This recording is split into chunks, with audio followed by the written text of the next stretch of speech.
जैसा कि आप लोग को मैं बेटा पिछले वीडियो में बताया था, रेखीय आवर्धन बताया था, उसका डेफिनेशन बताया था और मैंने इसका नोट्स भी भेज दिया था बेटा।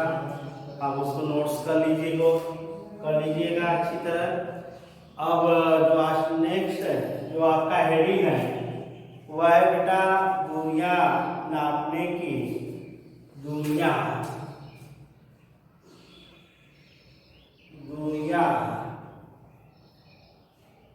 नापने की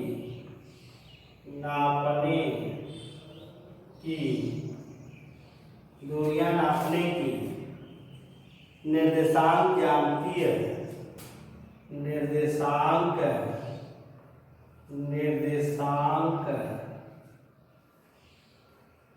ज्यामितीय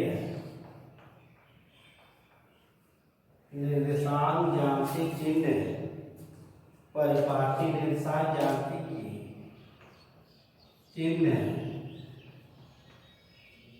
परिपाटी ये है बेटा। पहले हम आपको बता दें बेटा कि जो प्रकाश की किरणें होती हैं, प्रकाश की किरणें, ये अवतल दर्पण है बेटा, आपका ध्यान रखिए। जो प्रकाश की किरणें होती हैं, प्रकाश की जो किरणें होती है बेटा, दर्पण पर प्रकाश की जो किरणें होती है सदैव बाईं ओर से डाली जाती है। जैसे इस तरह देख रहे हैं, सदैव बाईं ओर से। यदि कोई पूछता है कि दर्पण पर प्रकाश की किरणें किस ओर से डाली जाती है, तो आपको बताना है बेटा कि दर्पण पर जो प्रकाश किरणें होती है सदैव बाईं ओर से डाली जाती है। ठीक, सदैव बाईं ओर से डाली जाती है। और समस्त जो दूरियां होती है, जैसे आपको मैं बता दूं बेटा, चाहे पी हो, चाहे एफ हो, चाहे सी हो, समस्त दूरियां जो होती है दर्पण के ध्रुव से मुख अक्ष तक नापी जाती है। जैसे यदि बात किया जाए तो पीएफ है, तो पीएफ पीएफ, तो ये तुम्हारा फोकल दूरी है। ये क्या है? फोकल दूरी है। यदि हम पीसी की बात करें तो ये वक्रता त्रिज्या है। यहाँ पर वस्तु की बात करें, अगर वस्तु की बात करें जैसे बी ले रहे हैं, ए और बी, पी बी, तो यह यू है बेटा। तो मतलब समस्त दूरियां जो होती है बेटा दर्पण के ध्रुव से मुख अक्ष तक नापी जाती है। पहला मैंने क्या बताया था बेटा? पहला बताया था कि दर्पण पर प्रकाश किरण सदैव बाईं ओर से डाली जाती है। पहला मैंने आपको बताया था। दूसरा मैंने आपको ये बताया था कि समस्त जो दूरियां होती है वह दर्पण के ध्रुव से मुख अक्ष तक नापी जाती है। ठीक, और आपतित किरण की दिशा में, आपतित किरण की दिशा जैसे यह दो फिगर मैं आपको बना, एक फिगर ये एक फिगर मैंने ये बनाया। ये जो फिगर आपका ए और बी है, अब जानते हैं कोई प्रकाश की किरण मुख अक्ष के समांतर होकर जाती है तो फोकस से अपसरित हो जाती है बेटा। दूसरी प्रकाश की किरण जो होता है सी से होकर जाती है तो वह परावर्तन के पश्चात आपका उसी मार्ग से वापस लौटता है। ये जा रहे हैं तो रिटर्न, तो दोनों का कटान बिंदु आपका यही है, A1 और B1। ठीक है बेटा, ये आपका P है। तो आप ध्यान रखिए, ये तुम्हारा ये B होगा, ठीक बेटा, ये R होगा आपका, और ये U होगा। ठीक बेटा, तो हमने क्या कहा? आपतित किरण की दिशा में नापी गई जो दूरियां होती है सदैव धनात्मक मिल जाती है। जैसे आप ध्यान रखिए, मैंने पहले बताया कि समस्त दूरियां ध्रुव से नापी जाती है। तो पी एफ, तो ये आपतित किरण की दिशा इधर है, तो हमारा जो दूरियां नापने का विपरीत कर रहे इधर कर रहे हैं। तो आपतित किरण की दिशा में जो दूरियां नापी जाती है वह माइनस होती है। जैसे पी एफ माइनस, पीसी की बात करें तो माइनस आर, और यदि पीबी की बात करें तो माइनस भी होगा। समझ गए नहीं? ठीक है। तो आपतित किरण की दिशा में जो नापी गई जो दूरियां होती है, आपतित किरण की दिशा में जो नापी गई दूरियां होती है वह विपरीत, आपतित किरण के विपरीत दिशा में नापी गई जो दूरियां होती है वह ऋणात्मक होती है।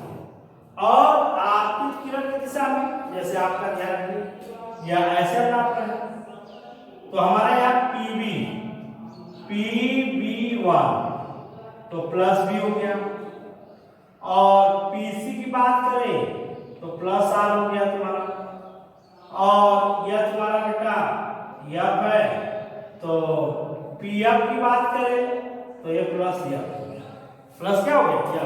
तो ये आपतित किरण की दिशा में नापी गई है। विपरीत तो आप कहेंगे सर जो ऑब्जेक्ट है ये तो मेरा अपोजिट है, तो ठीक है अपोजिट है तो PB इधर आ रहे हैं तो मेरा PB जो होगा वह माइनस ठीक ना। तो हम ये कह सकते हैं बेटा कि आपतित किरण की दिशा में नापी गई जो दूरियां होती है वो धनात्मक होती है, और आपतित किरण की विपरीत दिशा में नापी गई जो दूरियां होती है वह ऋणात्मक होता है। समझ गए ना? और जो यहाँ पर आपको U V R F दिखाई दे रहा है तो आपको मैं बता दूं बेटा तो जो U है वह ध्रुव से वस्तु की दूरी है, दर्पण के ध्रुव से वस्तु की दूरी है, और जो मेरा V होता है दर्पण के ध्रुव से प्रतिबिंब की दूरी होता है, ठीक है।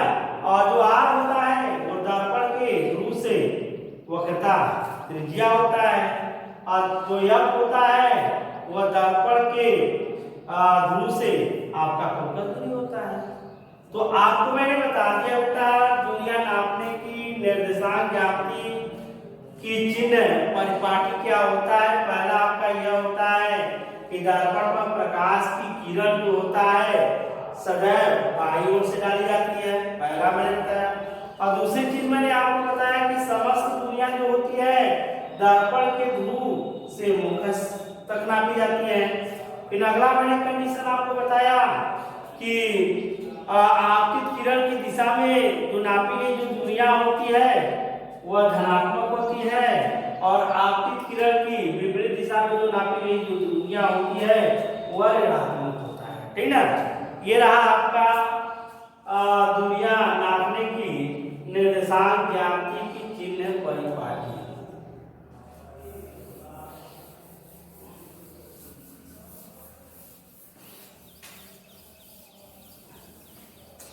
अब आपका अवतल दर्पण में जो चिन्हों की परिपाटी होता है अवतल दर्पण, अवतल दर्पण में, अवतल दर्पण में चिन्हों की परिपाटी, चिन्हों की परिपाटी यह तो अवतल दर्पण की बात कर रहा है तो ये मैं बना दिया। अवतल दर्पण में मान लो कोई वस्तु है वह C से दूर रखा गया है, ये सपोज करो A और B कोई वस्तु है जो C से दूर रखा गया है। पहली प्रकाश की जो किरण है मुखच के समांतर ऊपर जाती है तो परावर्तन के पश्चात आपका फोकस से चली जाती है। दूसरी प्रकाश की किरण वक्रता केंद्र से होकर जाती है तो परावर्तन के पश्चात उसी मार्ग से वापस लौट जाती है। तो दोनों का कटान बिंदु आपका यही है, तो ये आपका A1 हो गया और ये क्या हो गया B1। ठीक ना? तो हमारा कहने का मतलब ये दर्पण का ध्रुव है। तो यहाँ पर अवतल दर्पण में चिन्हों की परिपाटी, तो आपतित किरण के विपरीत दिशा में नापी गई जो दूरियां होती है वह क्या होती है? माइनस में होती है।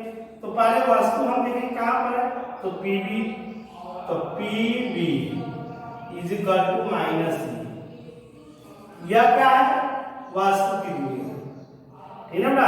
यह आपका ध्रुव से वस्तु की दूरी है, ध्रुव से वस्तु की दूरी है, ठीक है। और PC क्या है? देखो विपरीत नाप है तो PC आप यहां पर देखेंगे तो माइनस R है, ध्रुव से वस्तु की वक्रता त्रिज्या ध्रुव से वस्तु की वक्रता त्रिज्या हो गया तुम्हारा, वक्रता त्रिज्या ये हो गया। अब Pb1, तो Pb1 जो है वह माइनस b होगा। ध्रुव से प्रतिबिंब की दूरी, ध्रुव से प्रतिबिंब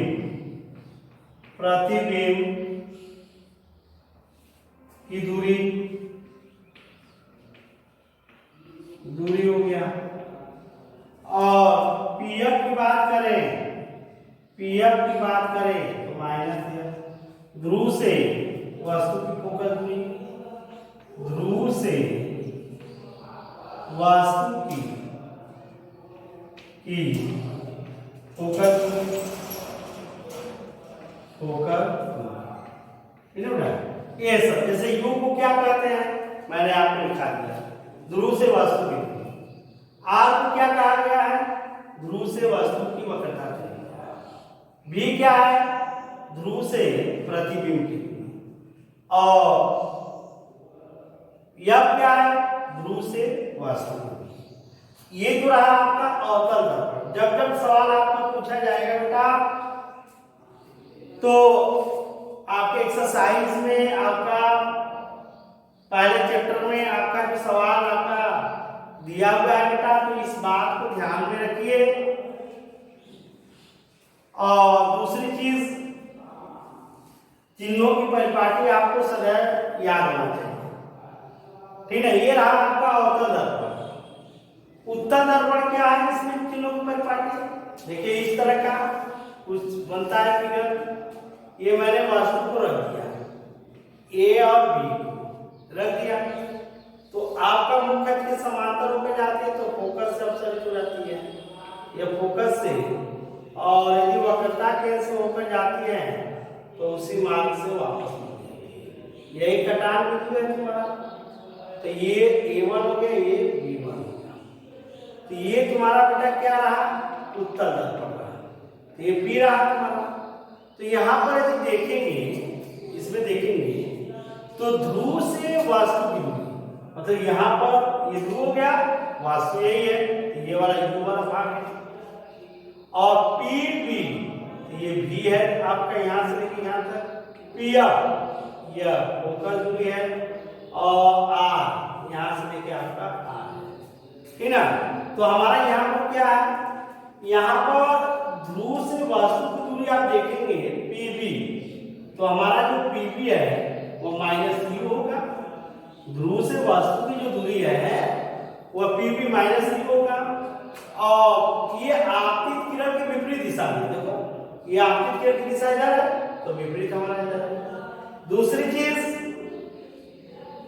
ध्रुव से वस्तु की वक्रता त्रिज्या, तो यही है तुम्हारा, तो आपतित किरण की दिशा में है, मतलब कि PC, तो PC +R होगा, ये हो गया। ध्रुव से प्रतिबिंब की दूरी, ये है तुम्हारा आपतित किरण की दिशा में है, तो मेरा हो गया PB1। ये जो तुम्हारा हो गया +B हो गया तुम्हारा, ये हो गया। और ध्रुव से वस्तु की दूरी, यदि ध्रुव से वस्तु की फोकस दूरी, तो ये मेरा हो गया PF +, ठीक है। तो ये सब बात सवाल में आपका यूज किया है, जो मैंने आपको बताया, इस बात को ध्यान में रखिए, तभी तो आप सवाल लगा पाएंगे, अन्यथा सवाल नहीं लगा पाएंगे कि U क्या है, B क्या है, F क्या है, R क्या है। तो आपको इसमें पकड़ना पड़ेगा बेटा, ठीक है। जैसे आपका सवाल पूछ दिया कि कोई अवतल दर्पण में जो है कोई वस्तु है जो 10 सेंटीमीटर की दूरी पर रखा गया है, तो U बराबर -10 सेंटीमीटर करें, और उसके द्वारा जो प्रतिबिंब बन रहा है वह 30 सेंटीमीटर की दूरी पर रहा है, तो V बराबर -30 लिखेंगे। तो फोकस दूरी कितना होगा, तो उसका सूत्र होता है बेटा, अभी जस्ट मैं सूत्र बताऊंगा आपको। तो पहले इतनी बात आप ध्यान में रखिए, ठीक है ना। जो चीज मैंने आपको बताया उसका नोट्स बुक में भेज दूंगा बेटा, उसको नोट कर लीजिएगा। अब बात है बेटा आपका गोलीय दर्पण में u v तथा f में संबंध।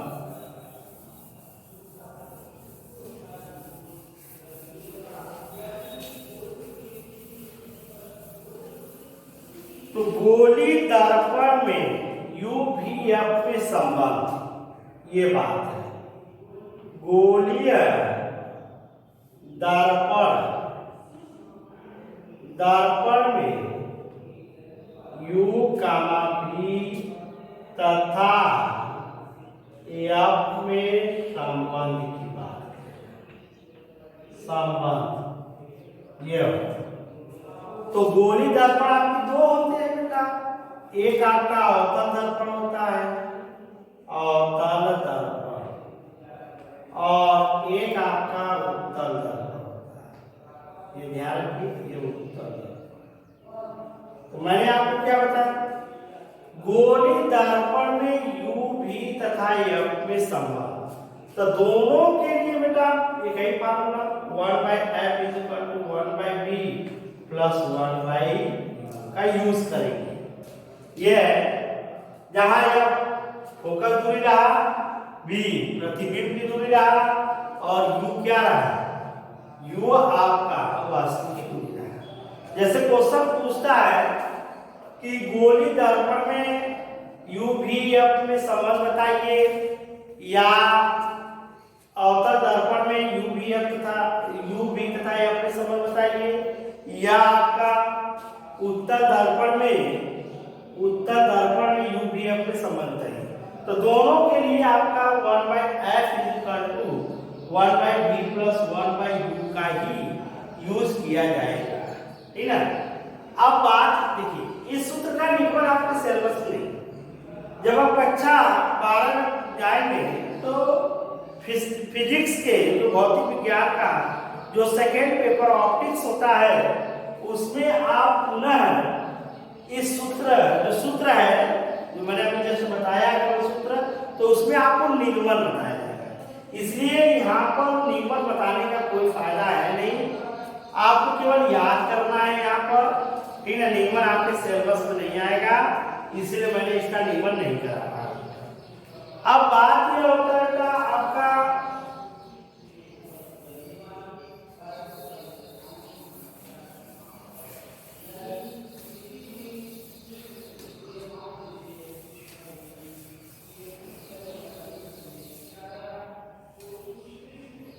अब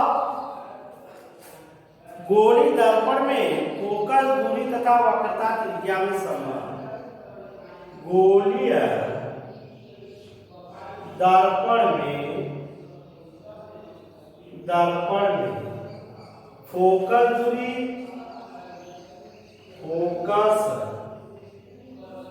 दूरी तथा वक्रता त्रिज्या में संबंध, त्रिज्या में संबंध ये रहा, ठीक है।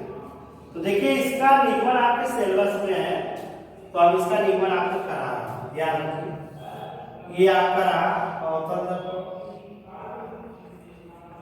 दर्पण रहा, ये आपका मुखच रहा, ये। अब जानते हैं कोई प्रकाश की किरण मुखच के समांतर होकर जाती है तो परावर्तन के पश्चात फोकस से ही होकर चली जाती है। जब C से होकर जाती है तो उसी मार्ग से वापस आती है, ठीक है। तो ये रहा आपका AM और M का ग्राफ। तो यहाँ पर आप देखेंगे कि एंगल I बराबर एंगल R, मैंने आपको बताया है प्रकाश के परावर्तन के नियम, आपतित किरण, परावर्तित किरण तथा आपतन बिंदु से खींचा गया जो लंब अभिलंब होता है वह तीनों एक ही समतल पर स्थित। दूसरी चीज, आपतन कोण सदैव परावर्तन कोण के बराबर होता है। तो हम बेटा इसी से हम करेंगे प्रकाश के परावर्तन के नियम से। प्रकाश के परावर्तन के नियम से तो एंगल जो आई होता है वो एंगल आर के बराबर होता है, ठीक है बेटा। अब यहां पर देखेंगे एमएन जो है समांतर है पीसी के समांतर है, तो ये जो कोण होगा इस कोण के बराबर, तो हम ये कह सकते हैं एंगल आई बराबर एंगल थीटा, एंगल आई बराबर एंगल थीटा, किससे? एकांतर कोण से। किससे करेंगे? एकांतर कोण से। अब एंगल थीटा की जगह पर एंगल जो हमारा एंगल आई बराबर के जो थीटा है, तो अब हम क्या करेंगे? एंगल आई की जगह एंगल आर भी लिख सकते हैं, ठीक है, या इसी को हम ये भी लिख सकते हैं एंगल आर एंगल आई, ये भी हो सकता है। तो आपको ये मालूम है यदि किसी त्रिभुज में दो कोण बराबर हो, तो उनकी जो सामूहिक भुजा होती है, हमारी बात ध्यान सुनिए, यदि किसी त्रिभुज में दो कोण बराबर हो तो इनकी जो सामूहिक भुजा होती है वो आपस में भी बराबर होते हैं। तो एंगल आर की यदि बात करें तो मेरा एंगल आर का सामूहिक भुजा क्या है? CF है, याद रखिए ये CF हो गया, और एंगल जो थीटा का सामूहिक भुजा है वह NF है, वो क्या है? NF है, हो गया NF है। अब दूसरी चीज आप देखेंगे यहाँ पर प्रायोगिक दृष्टि से देखा गया है कि यन जो है पी के समीकरण पाया गया, यन जो है जो पॉइंट यन है वो पी के समीकरण पाया गया, मतलब इसके पास पाया गया, तो यन इस पर आ जाएगा। जब इस पर आ जाएगा तो हम यह कह सकते हैं जो NF है वह PF के क्या होंगे? बराबर। तो CF is equal to PF हो गया। हमारी बात कोई बंदा पूछता है तो आप उसी तरह बताइएगा कि जो पॉइंट यन है वो पी के समीकरण पाएगा, इसलिए हमारा NF जो है वह PF की क्या है? बराबर है। तो मैंने याद रखिए CF अपने जगह पर है, NF की जगह मैंने PF लिख दिया।